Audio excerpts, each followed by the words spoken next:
জকিগঞ্জ সীমান্তে গুলিবিদ্ধ যুবক, মৃত্যু নিয়ে ধোঁয়াশা। সিলেটের জকিগঞ্জ উপজেলার এক যুবক ভারতের সীমান্ত এলাকায় গুলিবিদ্ধ হওয়ার ঘটনায় এলাকায় উদ্বেগ ও উৎকণ্ঠা ছড়িয়ে পড়েছে। স্থানীয়দের দাবি, ভারতীয় সীমান্তরক্ষী বাহিনী বিএসএফ এর গুলিতে তিনি নিহত হয়েছেন। তবে প্রশাসন ও আইন শৃঙ্খলা রক্ষাকারী বাহিনী বলছে, তার মৃত্যু বা বর্তমান অবস্থা সম্পর্কে এখনো নিশ্চিত তথ্য পাওয়া যায়নি। গুলিবিদ্ধ যুবকের নাম ২৬ বছর বয়সী ডিপজল আহমদ। তিনি জকিগঞ্জ উপজেলার বারঠাকুরি ইউনিয়নের দিগালী গ্রামের আহমদ আলীর ছেলে। স্থানীয় সূত্রে জানা যায়, রোববার দিবাগত রাতে কয়েকজনের সঙ্গে ভারত থেকে মহিষ আনতে সীমান্ত অতিক্রম করেন ডিপজল। ফেরার পথে ভারতের তিন্নখাল সীমান্ত এলাকায় বিএসএফ এর ধাওয়া ও গুলির মুখে তার সঙ্গে থাকা অন্যরা বাংলাদেশে ফিরে আসতে সক্ষম হলেও তিনি পেছনে পড়ে যান। এরপর থেকে তার আর কোনো খোঁজ পাওয়া যাচ্ছে না। স্থানীয়দের দাবি, বিএসএফ এর গুলিতে ডিপজল নিহত হয়েছেন। ভারতের অভ্যন্তরে থাকা একাধিক সূত্রের বরাত দিয়ে এলাকাবাসী জানিয়েছে, গুলিবিদ্ধ হওয়ার পর তার মৃত্যু হয়েছে।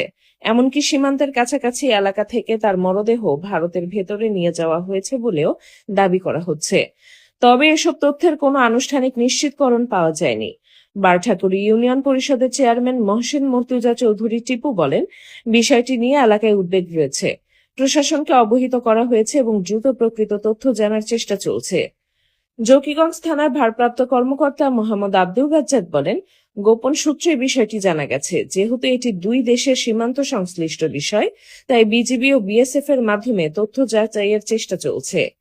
উপজেলা নির্বাহী কর্মকর্তা মোহাম্মদ মাসুদুর রহমান বলেন, বিষয়টি সম্পর্কে প্রশাসন অবগত রয়েছে। বিজিবির সঙ্গে যোগাযোগ করা হয়েছে এবং প্রকৃত তথ্য জানার চেষ্টা অব্যাহত রয়েছে।